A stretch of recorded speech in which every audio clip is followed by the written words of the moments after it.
अब section number 13 के ऊपर हम आते हैं। इसमें बोला हुआ है कि अगर आपको फॉर एग्जांपल ये पता करना है कि एक फैक्ट इंटेंशनली करा गया था या फिर एक्सीडेंटली करा गया था, तो वहां पे उस सर्कमस्टांस में कौन से फैक्ट्स रिलेवेंट होंगे। फॉर एग्जाम्पल ए बोलता है कि मेरे घर में आग लगी थी एंड इसलिए वो इंश्योरेंस कंपनी के पास जाता है और उनको बोलता है कि आप मेरे को इंश्योरेंस का पैसा दो। अब यहाँ पे एक और फैक्ट सामने आता है हमारे कि ए के जो बाकी के घर थे उन सब में आग लग चुकी है एंड यहाँ पे हर उस घर की इंश्योरेंस जो है वो ए इंश्योरेंस कंपनी से क्लेम कर रहा है। अब यहाँ पे आप देख रहे हो कि आग एक बार लगती है तो हम मान सकते हैं कि वो एक्सीडेंट था, लेकिन एक हर घर में आग लग गई तो ये चीज पॉइंट कर रहा है कि यहाँ पे एक्सीडेंट का एंगल नहीं था, यहाँ पे ए ने इंटेंशनली अपने घरों में आग लगाई है ताकि इंश्योरेंस का पैसा उसको मिल जाए। ओके, तो यहाँ पे जो फैक्ट है कि एक हर घर में आग लग गई है, this is a relevant fact and section number 13 में ये चीज रिलेवेंट होगी। तो सेक्शन नंबर 13 में हम ये चीज डिटरमाइन कर रहे हैं कि एक फैक्ट जो है वो इंटेंशनल था या फिर एक्सीडेंटल था। ओके, अब सेक्शन नंबर 14 के ऊपर हम आते हैं। यहां पे हमारी कोर्स ऑफ बिजनेस के बारे में बात हो रही है। ओके, फॉर एग्जाम्पल हमारे पास ये क्वेश्चन है कि एक लेटर जो है वो अच्छे से डिलीवर हो चुका है या फिर नहीं हो चुका है। हमारे पास फैक्ट सामने आ रहा है कि ए ने जो लेटर है वो लेटर बॉक्स में डाल दिया था। तो ये जो हमारा फैक्ट है कि ए ने लेटर बॉक्स में लेटर को डाल दिया था, ये जो हमारा फैक्ट है ये रेलेवेंट फैक्ट हो जाएगा फैक्ट इन इशू को प्रूव करने के लिए। यहाँ पे हमारा फैक्ट इन इशू ये चीज है कि जो हमारा लेटर है ये डिलीवर हुआ था या फिर नहीं हुआ था। तो जो हमारा यहाँ पे रेलेवेंट फैक्ट है कि ए ने लेटर बॉक्स में लेटर को डाल दिया था, ये रेलेवेंट फैक्ट इन इशू को प्रूव करने के लिए हमारी यहाँ पे हेल्प कर रहा है। अब हमको यहाँ पे एग्जामिन करना है कि ए ने जो लेटर है वो लेटर बॉक्स में डाल दिया था, ये रेलेवेंट कैसे हुआ। अब यहाँ पे हमको पता होना चाहिए कि अब ऑर्डिनरी कोर्स ऑफ बिजनेस यही होता है कि अगर कोई भी पर्सन लेटर बॉक्स में लेटर डाल देगा तो 99% जो है वो लेटर डिलीवर हो जाएगा। तो यहाँ पे हम एक ऑर्डिनरी कोर्स ऑफ बिजनेस देख रहे हैं बिकॉज रेगुलरली ऐसा होता ही है कि अगर लेटर बॉक्स में डालोगे तो वो जो हमारा लेटर है वो डिलीवर हो जाएगा। तो हमको यहाँ पे याद रखना है कि ऑर्डिनरी कोर्स ऑफ बिजनेस का मतलब क्या होता है। इसका ये मतलब होता है कि जो भी एरिया में नॉर्मल प्रथा होती है उस प्रथा के अनुसार ही उस केस में भी काम हुआ है। अब सेक्शन नंबर 14 का हम एक और एग्जांपल लेते हैं। फॉर एग्जांपल एक पर्सन है, ये बी के घर में आता है और ये बी का मर्डर करने के लिए बी के घर में आता है। अब बी के घर में एंटर करने से पहले जो बी के घर में सोसाइटी है उसमें रजिस्टर मेंटेन होता है। ए ने उस रजिस्टर में एंट्री करी है पहले, उसके बाद वो बी के घर में घुसता है। ओके, अब ये जो रजिस्टर है ये हर बार मेंटेन होता है। कोई भी पर्सन सोसाइटी के अंदर आता है तो रजिस्ट्री में उसको एंट्री करनी पड़ती है। ओके, अब यहाँ पे जो रजिस्ट्री में एंट्री हुई है ये सेक्शन नंबर 14 का पार्ट बन जाएगा बिकॉज ये पहली बार नहीं हो रहा है, हर बार कोई भी पर्सन सोसाइटी में आता है तो रजिस्टर में एंट्री करता ही करता है। एंड दैट इज वाई अगर यहाँ पे जो हमारे एक्यूज्ड है इन्होंने भी एंट्री करी है, बी के घर में जाने से पहले ए ने भी एंट्री अगर करी है तो यहाँ पे वो जो एंट्री है उसको हम रेलेवेंट फैक्ट मान लेंगे सेक्शन नंबर 14 के अंदर। ओके, तो ये चीज हमको सेक्शन नंबर 14 में याद रखनी है। एंड जो हमारी पुरानी एविडेंस एड थी उसका सेक्शन नंबर 16 जो था वो हमारा सेम कॉन्सेप्ट के बारे में बात करता था।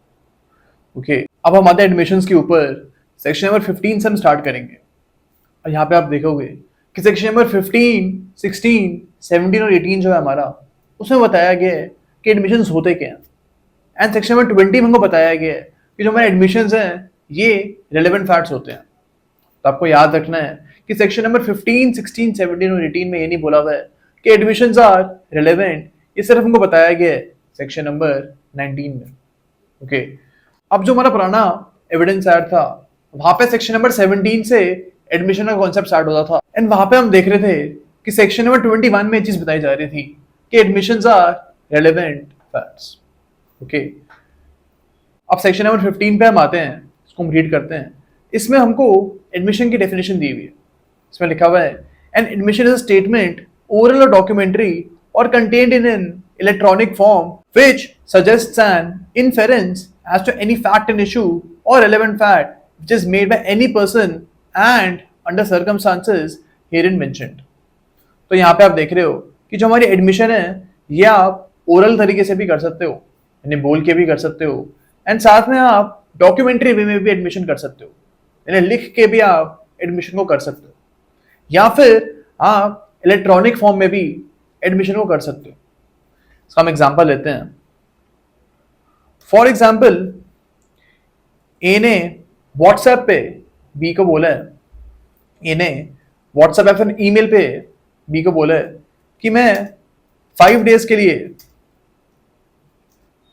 लंदन जा रहा हूं. ओके, ए ने यहां पे टाइम पीरियड भी बताया है कि 21 अगस्त से लेके 25 अगस्त तक मैं वहीं पर रहूंगा. ये भी ए ने बी को बताया. अब आगे जाके एक फैक्ट सामने आता है कि ए ने 23 अगस्त को लंदन में एक मर्डर कमिट किया. ओके, ये फैक्ट हमारे सामने आता है. अब ए जो हमारा ये बोलता है, ये प्ली लेता है कि मैं तो उस टाइम लंदन में था ही नहीं. कोर्ट में ये चीज ये बोलता है. अब यहाँ पे बी जो है वो कोर्ट में आके गवाही देता है कि ए ने तो मेरे सामने एडमिशन किया था कि मैं 21 से लेकर 25 अगस्त तक लंदन में ही रहूंगा. तो यहाँ पे हम देख रहे हैं कि ए ने बी को एक एक्स्ट्रा जुडिशियल एडमिशन की है. ओके, यहाँ पे हम देख रहे हैं कि ए ने बी को एक एक्स्ट्रा जुडिशियल एडमिशन की है, यानी उसने कोर्ट में एडमिशन नहीं किया. कोर्ट में इसने एडमिशन नहीं किया है, इसने एडमिशन बी को पर्सनली की है. तो यहाँ पे हम देख रहे हैं कि एक इलेक्ट्रॉनिक फॉर्म में ए ने बी को एडमिशन किया. ओके, अब सेक्शन नंबर 16 के ऊपर हम आते हैं. इसमें बात करी गई है admission by parties to a proceeding and admissions by agents. यानी अगर कोर्ट की प्रोसीडिंग चल रही है, इस दौरान आप कोई भी एडमिशन कर रहे हो, उसके बारे में सेक्शन नंबर 16 बात करता है. या फिर आपके एजेंट जो हैं, सपोज एक पार्टनरशिप फर्म है, इसमें ए और बी जो हैं ये पार्टनर्स हैं. अब हमको ये चीज पता है कि हर पार्टनर जो होता है वो फर्म का एजेंट होता है. एंड यहाँ पे अगर किसी भी पार्टनर ने कोर्ट में कोई भी चीज एडमिट करती है तो हम मानेंगे कि जो दूसरा पार्टनर है उसको भी इस एडमिशन से बाउंड होना पड़ेगा. यानी पार्टीज तो एडमिशन कर ही सकती हैं, साथ साथ में एजेंट्स जो हैं वो पार्टी के बिहाफ पे एडमिशन कर सकते हैं. ओके, अब क्लॉज 2 में हम आते हैं. यहां पे बात करी गई है प्रोप्राइटरी और पेक्यूनरी इंटरेस्ट के बारे में. यानी अगर फॉर एग्जांपल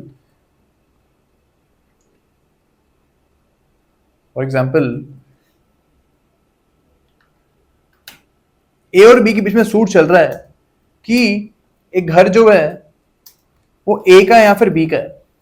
ओके, तो ए और बी के बीच में एक टाइटल डिस्प्यूट चल रहा है कि ये घर किसका है. यहां पे सी जो है वो एडमिशन करता है कि ये जो घर है इसका जो भी किराया है मैं ए को देता हूं. तो यहां पे आप देख रहे हो कि सी का यहाँ पे प्रोप्राइटरी इंटरेस्ट है. तो सी जो है यहाँ पे अगर कोई भी एडमिशन करता है तो सेक्शन नंबर 16 में वो रिलेवेंट हो जाएगा. अब यहाँ पे ये बोलता है कि ए को मैं इस घर का किराया देता था. तो यहाँ पे जो हमारा फैक्ट एंड इशू है कि घर ए का या फिर बी का है, इस फैक्ट एंड इशू को प्रूफ करने के लिए जो हमारा एडमिशन का रिलेवेंट फैक्ट है, ये फैक्ट एंड इशू को प्रूफ करने के लिए हमारी हेल्प करेगा. और हमको ये चीज याद रखनी है कि आगे जाके जो हमारा सेक्शन नंबर 19 है वहां पे जो एडमिशन हो रहा है सेक्शन नंबर 16 में, ये एडमिशन सेक्शन नंबर 19 में जाके रिलेवेंट हो जाएगा.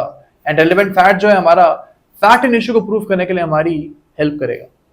ओके, अब यहाँ पे जिसका थर्ड पार्ट है ये डेरिवेटिव इंटरेस्ट के बारे में बताता है हमें. फॉर एग्जाम्पल ए ने एक विल बनाई है जिसमें इसने बोला है कि जो मेरी प्रॉपर्टी है मैं बी और सी में इक्वली डिवाइड करता हूं. आज जब ए की डेथ हो जाती है उसके बाद बी और सी के बीच में लड़ाई हो जाती है कि ये प्रॉपर्टी किसकी है. तो ये जो कागज में लिखा था ए ने ये एडमिशन हो जाएगा, बिकॉज यहाँ पे बी और सी जो है वो अपना इंटरेस्ट ए से डिराइव कर रहे हैं। अगर ए विल बनाता ही नहीं तो बी और सी को कोई प्रॉपर्टी मिलती ही नहीं। तो यहाँ पे बी और सी का जो इंटरेस्ट है वो ए से डिराइव हो रहा है, एंड ए ने कोई भी बात इस प्रोसीडिंग के रिगार्डिंग बोली थी तो वो हमारा रिलेवेंट हो जाएगा एंड वो हमारा एडमिशन माना जाएगा।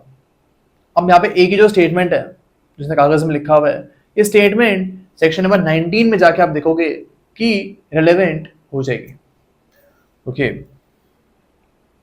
अब सेक्शन नंबर 17 के ऊपर हम आते हैं। यहाँ पे थर्ड पार्टी एडमिशंस के बारे में बात हो रही है, यानी उस पार्टी के एडमिशन के बारे में बात हो रही है जिसका सूट में कोई इंटरेस्ट है ही नहीं। ओके, फॉर एग्जाम्पल एक लेमेन का एग्जाम्पल लेते हैं हम। सपोज ए और बी के बीच में सूट चल रहा है। ओके, अब इस सूट में सी एक पर्सन है, ये एडमिशन कर देता है। अब सी का इस सूट में कोई इंटरेस्ट नहीं है, तो यहाँ पे अगर सी कोई भी एडमिशन करेगा तो वो सेक्शन नंबर 17 में आ सकता है। अब ये जो एडमिशन है ये सेक्शन नंबर 16 में इसलिए नहीं आएगा बिकॉज सेक्शन नंबर 16 में जो पार्टी एडमिशन कर रही थी उस पार्टी का उस सूट में कोई इंटरेस्ट था। लेकिन 17 में हम देखेंगे कि जो पार्टी एडमिशन कर रही है उसका सूट में या फिर प्रोसीडिंग में कोई भी इंटरेस्ट नहीं है। ओके, अब इसका इलस्ट्रेशन एक बार देखते हैं। जो सेक्शन नंबर 17 में इलस्ट्रेशन हमको गिवन है इसी को हम डिस्कस करते हैं। अब यहां पे लिखा हुआ है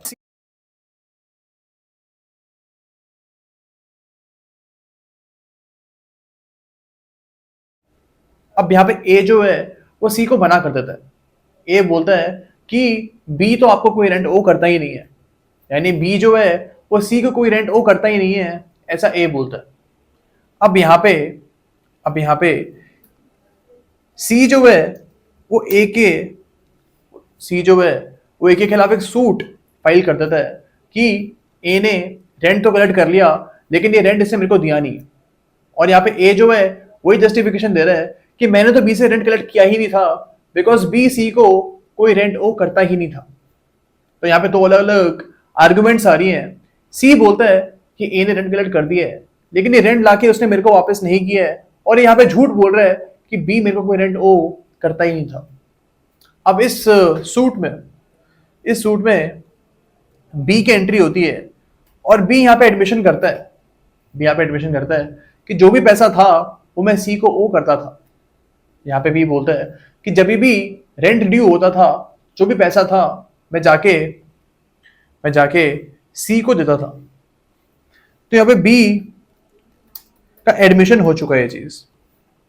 अब यहाँ पे आप देख रहे हो कि सी वर्सेस ए के सूट में बी का कोई रोल था ही नहीं, स्टिल बी यहाँ पे एडमिशन कर रहा है, तो वो सेक्शन नंबर 17 में फॉल करेगा। एंड आप देखोगे कि सेक्शन नंबर 19 में जाके ये जो एडमिशन है बी का ये रिलेवेंट हो जाएगा। ओके, अब जो सेक्शन नंबर 17 की इलस्ट्रेशन है वहां पे भी सेम बात बोली गई है, लेकिन थोड़ा सा यहाँ पे डिफरेंस है। हमने यहाँ पे बी के जगह पे सी को ले लिया है एंड सी के जगह पे बी को ले लिया। यानी हमारे इलस्ट्रेशन में आप देख रहे थे कि ए की ड्यूटी थी कि वो बी के बिहाफ पे रेंट कलेक्ट करता था, लेकिन हमारे एग्जाम्पल में हमने देखा है कि ए जो है वो सी के बिहाफ पे रेंट कलेक्ट करता था। लेकिन जो कॉन्सेप्ट है वो एकदम सिमिलर है, जो कॉन्सेप्ट है वही हमको याद रखना है। ओके, अब सेक्शन नंबर 18 के ऊपर हम आते हैं। इसमें भी एक फॉर्म ऑफ एडमिशन की बात करी गई है। इसमें बोला हुआ है कि फॉर एग्जाम्पल एक पर्सन है, ये बी से पूछता है कि आपका जो घोड़ा है ये साउंड है या फिर अनसाउंड है। अब ए को एक घोड़ा खरीदना था इसलिए बी से पूछता है कि आपको जो हॉर्स है ये साउंड है या फिर अनसाउंड है, यानी मेंटली स्टेबल है या फिर नहीं है। अब बी यहाँ पे बोलता है कि जाओ और सी से जाके पूछ लो। बी खुद ए को भेजता है सी के पास एंड वो उसको बोलता है कि जाओ और सी से जाके पूछो, जो सी बोलेगा यहाँ पे वो आप मान लेना। ओके, अब यहाँ पे सपोज सी बोलता है कि हाँ जो घोड़ा था वो अनसाउंड था। ओके, अब आगे जाके ए जो है वो इस घोड़े को खरीद लेता है एंड फिर वो उस घोड़े से गिर जाता है। अब ए जो है वो बी के खिलाफ सूट फाइल करता है कि इसने मेरे को एक अनसाउंड घोड़ा भेजा है। अब यहाँ पे ए वर्सेस बी का केस चल रहा है। अब यहाँ पे सी का जो एडमिशन था, जो उसने बोला था कि घोड़ा अनसाउंड है, ये एडमिशन रेलेवेंट हो जाएगा सेक्शन नंबर 19 के अंदर। ओके, अब आगे जाके जो हमारा बी है वो ये बोल सकता है कि ए को पता था कि घोड़ा अनसाउंड है, फिर भी उसने वो घोड़ा खरीद लिया था। और प्रूफ के लिए वो चीज बोलता है कि सी ने एडमिशन किया था ए के सामने कि घोड़ा अनसाउंड है, फिर भी उसने वो घोड़ा खरीद लिया। ओके, तो यहां पे वी कैन से कि एक पर्सन को अथॉरिटी दी गई थी, यानी सी को अथॉरिटी दी गई थी, एंड जो भी उसने बोला वो एडमिशन माना जाएगा, एंड सेक्शन नंबर 19 में वो रिलेवेंट होगा। ओके, जो यहाँ पे हमारी इलिस्ट्रेशन है वो भी सेम एग्जाम्पल के बारे में बात करती है, लेकिन हमने इस एग्जाम्पल को थोड़ा और एक्सप्लेन किया। ओके, अब सेक्शन नंबर 19 के ऊपर हम आते हैं। यहाँ पे बोला हुआ है कि जो हमारे सेल्फ हार्मिंग स्टेटमेंट्स हैं वही एडमिशन माने जाएंगे, सेल्फ सर्विंग स्टेटमेंट्स एडमिशन नहीं माने जाएंगे। तो यहां पे बोला हुआ है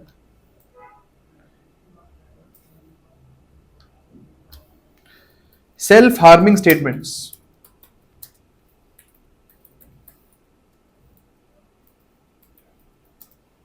ये एडमिशन होंगे, लेकिन सेल्फ सर्विंग स्टेटमेंट्स जो हैं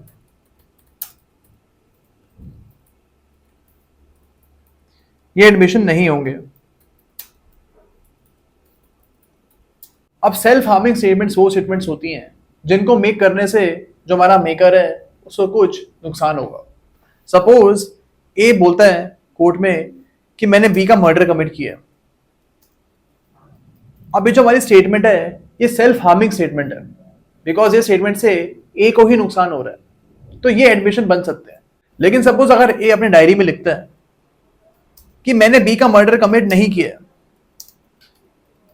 तो यहां पे ये एक सेल्फ सर्विंग स्टेटमेंट होगी, बिकॉज इस स्टेटमेंट से ए को फायदा होगा, तो इसको आप एडमिशन नहीं बोलोगे। तो आपको ये रूल यहां पे याद रखना है कि सेल्फ हार्मिंग स्टेटमेंट्स जो हैं वो एडमिशन आगे जाके बन सकती है, लेकिन सेल्फ सर्विंग स्टेटमेंट्स जो हैं इनको हम एडमिशन नहीं बोलोगे। लेकिन जो हमारा रूल है इसके एक्सेप्शंस भी हमको सेक्शन नंबर 19 में ही गिवन है। यहाँ पे हमको 3 एक्सेप्शंस गिवन है, जहां पे आप देखोगे कि सेल्फ सर्विंग स्टेटमेंट्स को भी आपने सेक्शन नंबर 19 में जाके रिलेवेंट माना है। ओके, तो हमको एक रूल याद रखना है कि सेक्शन नंबर 19 बोलता है कि एडमिशंस हमारी रेलेवेंट है, लेकिन वही एडमिशंस रेलेवेंट है जो कि सेल्फ हार्मिंग होगी। सेल्फ सर्विंग स्टेटमेंट्स हमारे रेलेवेंट नहीं होंगे। लेकिन इस रूल का एक्सेप्शन जो है वो हमको यहीं पे गिवन है। यहाँ पे हमको 3 सर्कमस्टांस गिवन है जहां पे सेल्फ सर्विंग स्टेटमेंट्स को भी आपने एडमिशन की तरह रेलेवेंट माना है। ओके, अब फर्स्ट इसका हम देखते हैं। इसमें बोला हुआ है, इसको एग्जांपल से समझते हैं। फॉर एग्जांपल,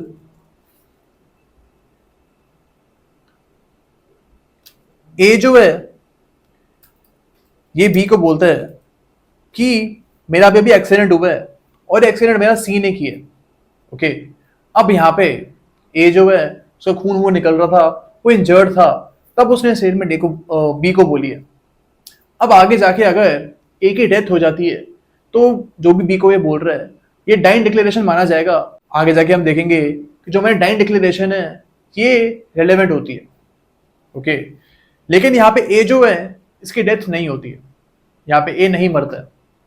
अब यहाँ पे हम बोल सकते हैं कि सेक्शन नंबर 19 में ए की स्टेटमेंट रेलेवेंट मानी जाएगी। तो हमको यहाँ पे याद रखना है कि अगर ए की यहाँ पे डेथ हो जाती तो डाइन डिक्लेरेशन का जो सेक्शन है वहां पे उसकी स्टेटमेंट रेलेवेंट मानी जाती है। लेकिन अगर ए की डेथ यहाँ पे नहीं होती है तो 19 का जो क्लॉज 1 है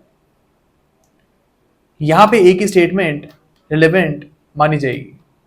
इसको रीड करते हैं हम एक बार। An admission may be approved by or on behalf of the person making it when it is of such nature that if the person making it were dead it would be relevant as between the third persons under subsection 2 of section number 23। अब हम second clause के ऊपर हम आते हैं। इसमें लिखा हुआ है कि फॉर एग्जांपल ए अपनी टांग की तरफ इशारा करके बोलता है मेरी टांग में बहुत सारा तेज लगी हुई है, मैं तो उठ भी नहीं सकता। अब यहाँ पे ये स्टेटमेंट वो बी को बोलता है।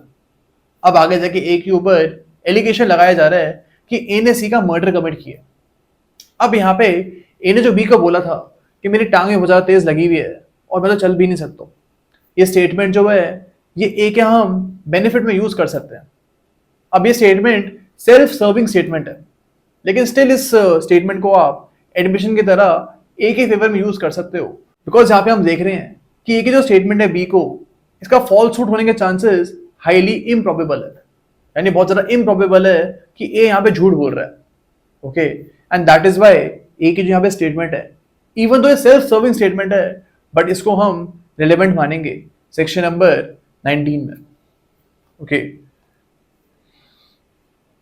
अब क्लॉज 3 पे हम आते हैं। इसमें लिखा हुआ है कि अगर आपका एडमिशन सेक्शन नंबर 19 में रेलेवेंट नहीं हो रहा है, लेकिन अगर एविडेंस एक्ट के किसी और सेक्शन में रेलेवेंट हो रहा है, तो सेक्शन को आप वहां पे रेलेवेंट कर दोगे। सपोज सेक्शन नंबर 19 में रेलेवेंट नहीं है, बट सेक्शन नंबर 7 में रेलेवेंट है, या फिर सेक्शन नंबर 8 में वो फैक्ट रेलेवेंट है, तो उसको आप उन सेक्शंस के अंडर रेलेवेंट कर सकते हो। ओके, अब इसका हम इलस्ट्रेशन एक बार एक देखते हैं। इसका डी जो इलस्ट्रेशन है वो एक बार हम देखते हैं। इसमें लिखा हुआ है A is accused of receiving stolen property knowing them to be stolen, यानी ए के वो एलिगेशन लगा हुआ है कि इसने स्टोलन प्रॉपर्टी को रिसीव किया है, चोरी की आइटम खरीदी है, एंड उसको पता था कि वो आइटम चोरी की है, फिर भी इसने वो खरीदा। आगे देखते हैं इसमें, he offers to prove that he refuse to sell them before below their value. यहां पर लिखा हुआ है कि ए प्रूव करने की कोशिश करता है कि जो आइटम है इसको उसने मार्केट प्राइस से बिलो बेची ही नहीं, यानी कि अगर आपको पता है कि अगर चोरी की आइटम होती है तो वो मार्केट प्राइस से कम ही बेचते हैं लोग। अगर 100 रुपए का अगर सपोज को आइटम है और वो चोरी की आइटम है, तो उस आइटम को आप 20 या फिर 30 रुपए में बेचते हो, बिकॉज मार्केट प्राइस उसको नहीं मिलेगा उस प्रॉपर्टी का। तो यहाँ पे ए हमको एविडेंस देता है कि अगर चोरी की आइटम होती तो मैं इसको मार्केट प्राइस से कम में बेचता, लेकिन इस आइटम को मैं मार्केट प्राइस पे ही बेच रहा हूँ, तो ये चीज दिखाता है कि ये प्रॉपर्टी चोरी की नहीं है। ऐसा ए जो है हमारा प्रूफ करने की कोशिश करता है। ओके, तो यहाँ पे आप देख रहे हो कि ए जो है सेल्फ सर्विंग स्टेटमेंट्स बोल रहा है, यानी जो स्टेटमेंट ए बोल रहा है इससे ए को फायदा ही होगा, लेकिन स्टिल हम इस स्टेटमेंट को सेक्शन नंबर 19 में रिलेवेंट कर सकते हैं, बिकॉज इसके झूठे होने के चांसेस बहुत ही कम है। अब यहाँ पे ए अगर उसने चोरी का आइटम बेच रहा होता है तो ये कम पैसे में बेचता, लेकिन यहाँ पे ये नॉर्मल प्राइस में बेच रहा है, तो उसके जो एक्शंस हैं जस्टिफाई कर रहे हैं कि जो ये स्टेटमेंट बोल रहा है ये सच बोल रहा है। सेक्शन नंबर 19 में हम इसके स्टेटमेंट को यहाँ पे रिलेवेंट कर सकते हैं, even though self serving statement बोल रहे हैं। ओके, अब ये जो ए की स्टेटमेंट है इसको सेक्शन नंबर 19 में तो रिलेवेंट कर ही सकते हो, लेकिन साथ साथ में आप इसको सेक्शन नंबर 6 जो है हमारा वहां पे भी रिलेवेंट कर सकते हो, बिकॉज ये हमको कंडक्ट दिखा रहा है। एंड हमने देखा था सेक्शन नंबर 6 में that conduct is a relevant fact. Previous conduct हो या फिर सब्सिक्वेंट कंडक्ट हो, दोनों कंडक्ट जो हैं वो हमारे रिलेवेंट फैक्ट माने जाते हैं। ओके, तो हमको सेक्शन नंबर 19 में ही चीज याद रखनी है। ओके।